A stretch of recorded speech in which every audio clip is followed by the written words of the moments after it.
How to put audio in CapCut PC. Hey everybody, welcome back to our YouTube channel.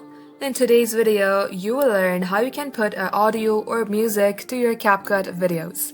So without any further delay, let us jump right into the process.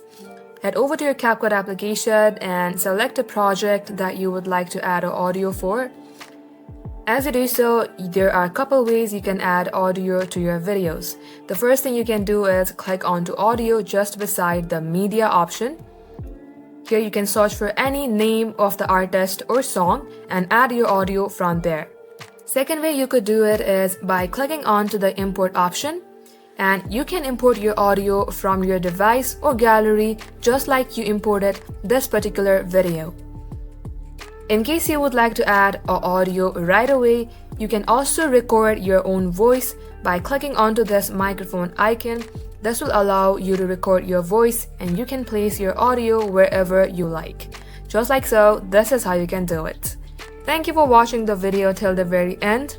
In case it had helped you in any ways, then do like and subscribe. We will catch you up soon.